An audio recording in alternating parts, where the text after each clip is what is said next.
Pemirsa, demo ratusan warga Tanah Surat Ijo di Balai Kota Surabaya diwarnai keributan.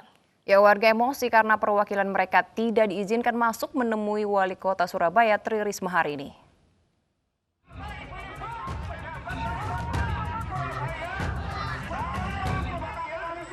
Demo ratusan warga Tanah Surat Ijo di Balai Kota Surabaya, Jawa Timur diwarnai keributan. Aksi saling dorong terjadi lantaran warga kecewa karena 10 orang perwakilan mereka tidak diizinkan bertemu dengan Wali Kota Surabaya Tri Risma hari ini. Warga semakin emosi karena 10 orang perwakilan mereka justru hanya ditemui jajaran pemerintah kota Surabaya di halaman Balai Kota, bukan di dalam gedung Balai Kota.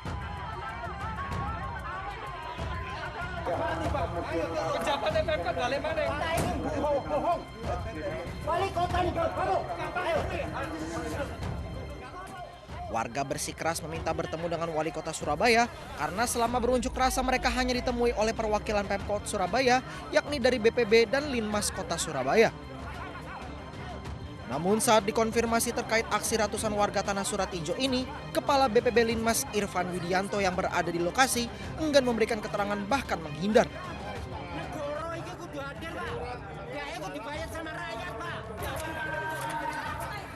Dalam aksi ini warga Tanah Surat Ijo membawa 500 berkas surat pernyataan pencabutan hak pengelolaan lahan kepada Pemkot Surabaya. Hal ini sebagai upaya agar Pemkot Surabaya mencabut hak pengelolaan lahan warga Tanah Surat Ijo menjadi SHM atau sertifikat hak milik karena rata-rata warga sudah menempati rumah mereka selama 20 tahun lebih. Ya, kita seringkali ini dalam rangka menggugah pemerintah kota ya. Jadi harusnya pemerintah itu kan mensejahterakan masyarakat. Amanah undang-undang mengenai tanah itu kan untuk kemakmuran rakyat, bukan untuk kepentingan Pemkot. Nah, ini adalah tanah negara, ya. Jelas Pemkot itu mengajukan tanah negara menjadi HPL. Nah, HPL itu hanya pelimpahan pengelolaan saja, bukan hak milik.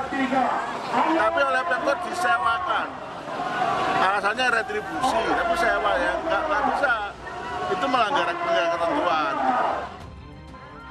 Warga juga meminta Menteri Agraria dan Tata Ruang untuk mengeluarkan keputusan pencabutan status hak pengelolaan lahan. Dari Surabaya, Jawa Timur, Hari Tambayong, iNews melaporkan. Pemirsa, bakal calon Wali Kota Surakarta Gibran Rakabuming Raka ambil bagian dalam senam pagi daring di Sekolah Politik PDI Perjuangan jelang Pilkada serentak. Gibran mengakui jarang sekali berolahraga karena sibuk belusukan.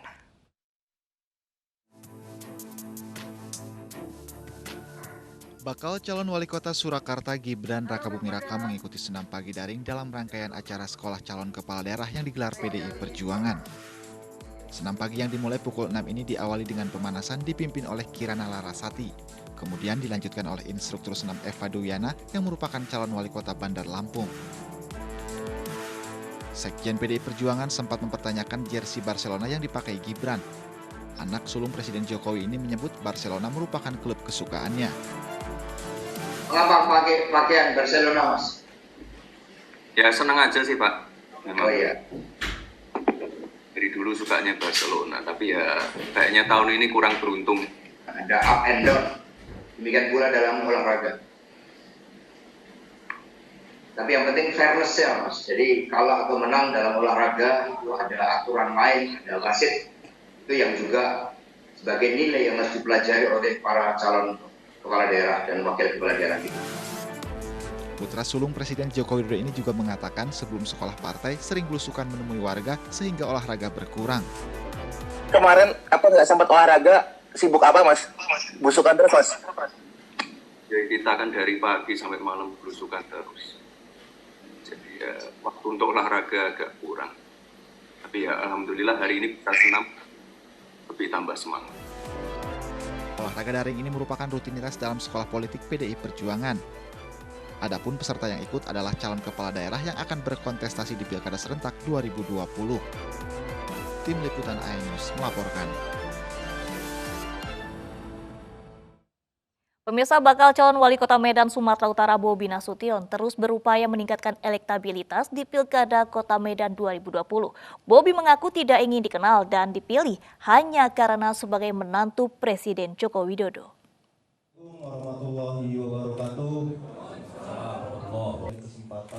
Bakal calon wali kota Medan Sumatera Utara Bobi Nasution kian gencar mendulang dukungan. Bobi terus berupaya mendongkrak elektabilitasnya di Pilkada Kota Medan tahun ini. Ia mengakui popularitasnya meningkat karena dikenal sebagai menantu Presiden Joko Widodo. Bobi berharap visi misi yang dirancang bersama Aulia Rahman dapat diterima masyarakat. Sebagai Bobi menantu Bapak Joko Widodo, tapi itu tidak langsung relevan dengan elektabilitas. Saya harus juga turun ke masyarakat, saya juga harus meyakinkan masyarakat agar visi dan misi saya diterima oleh masyarakat Kota Medan. Apa yang ingin saya lakukan di Medan bukan hanya berdasarkan popularitas, tapi berdasarkan apa yang ingin saya lakukan dan visi-visi yang akan saya lakukan ataupun program yang akan saya lakukan. Bobi Nasution maju di Pilkada Kota Medan 2020 bersama politisi Partai Gerindra Aulia Rahman. Keduanya telah menerima dukungan resmi dari PDI Perjuangan, Gerindra, dan Golkar. Dari Medan, Sumatera Utara, Said Ilham, iNews melaporkan. Pemirsa, setelah dinyatakan sembuh dari COVID-19, pelaksana tugas Wali Kota Medan Ahyar Nasution kembali bekerja. Ahyar Nasution membatasi jam kerjanya untuk pemulihan kondisi fisik. Ahyar kembali bekerja di kantor Wali Kota di Jalan Kapten Maulana Lubis, Medan, Sumatera Utara setelah 1 bulan dirawat akibat terpapar COVID-19. Ahyar Nasution mengaku kondisi kesehatannya semakin membaik. Untuk itu, Ahyar memutuskan untuk beraktivitas seperti biasa menjadi Wali Kota Medan. Namun Ahyar mengaku belum bisa bekerja secara maksimal karena masih menjaga kondisi kesehatan. Alhamdulillah sehat, ya saya sudah mulai melakukan aktivitas tugas-tugas sebagai pelaksana tugas wali kota Medan. Ya, walaupun belum bisa full, tapi saya sudah mulai. Ini setengah hari saya istirahat lagi sampai nanti ya pemulihan tenaga. 6 kilo turun berat badan ini.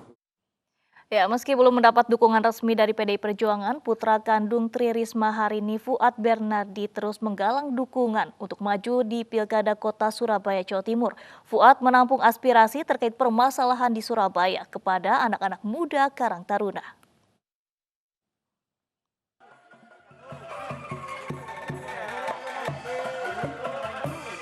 Putra kandung Tri Risma hari ini, Fuad Bernardi menghadiri kegiatan Karang Taruna Tambak Segaran di Kecamatan Simokerto, Surabaya, Jawa Timur malam tadi. Fuad menampung aspirasi dari anak-anak muda terkait sejumlah masalah di kota Surabaya. Kesempatan ini juga sebagai ajang menggalang dukungan untuk maju di Pilkada Kota Surabaya 2020.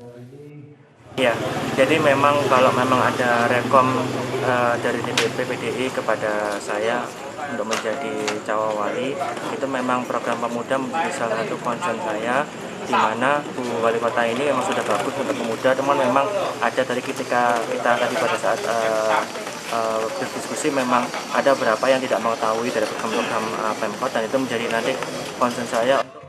Fuad Bernardi yang merupakan kader PDI Perjuangan mengaku menerima apapun keputusan partai terkait sosok yang diusung di Pilkada Kota Surabaya. Sebelumnya, PDIP berencana mengumumkan rekomendasi pasangan calon yang akan maju di Pilkada Surabaya hari ini. Namun, pengumuman ditunda karena PDIP masih harus mematangkan koalisi dengan parpol lain. Dari Surabaya, Jawa Timur, Yuda Prawira, iNews melaporkan. Presiden Joko Widodo meminta para menteri dan kepala daerah lebih disiplin lagi menggunakan masker. Jokowi juga mengeluhkan promosi penggunaan masker di tengah masyarakat dirasa masih kurang gencar. Presiden Joko Widodo Senin kemarin menggelar rapat terbatas laporan Komite Penanganan COVID-19 dan Pemulihan Ekonomi Nasional di Istana Merdeka, Jakarta. Dalam pembukaan rapat, Jokowi minta seluruh menteri dan kepala daerah lebih lagi disiplin mengenakan masker. Jokowi juga minta promosi penggunaan masker di tengah masyarakat lebih digencarkan lagi. Diharapkan dunia usaha percaya pada upaya pencegahan dan penanganan COVID-19 di Indonesia. Komit 90 juta itu sebuah disiplinan masyarakat yang ini menjadi kunci bagi pengendalian COVID. Saya melihat urusan promosi untuk pemakaian masker ini belum kelihatan setelah habis rapat itu, baik di media, baik di lapangan dengan membagi masker. Saya kira ini sekali lagi ini perlu saya ingatkan, karena kunci sebelum vaksinnya itu disuntikkan ke masyarakat, kuncinya saya kira paling penting adalah pemakaian masker. Pemirsa, Menteri Luar Negeri Retno Marsudi memastikan Indonesia telah mengamankan jatah vaksin dari Uni Emirat Arab dan Tiongkok. Kepastian ini didapat oleh Menlu usai berkunjung ke laboratorium Sinovac dan G42 Healthcare pekan ini. Nah, satu hal yang ingin kami sampaikan adalah wrap up yang terkait dengan upaya untuk mensecure pemenuhan vaksin untuk jangka pendek, terutama untuk tahun 2020 dan 2021. Kalau teman-teman ingat, pada saat kita bicara vaksin, maka ada dua pendekatan yang kita lakukan sekaligus, yaitu pendekatan jangka pendek dan pendekatan jangka panjang yang menuju ke kemandirian vaksin yang sedang dikembangkan oleh tim nasional kita, yaitu vaksin merah putih. Oleh karena itu, kita ingin fokus sekarang adalah untuk pemenuhan jangka pendek.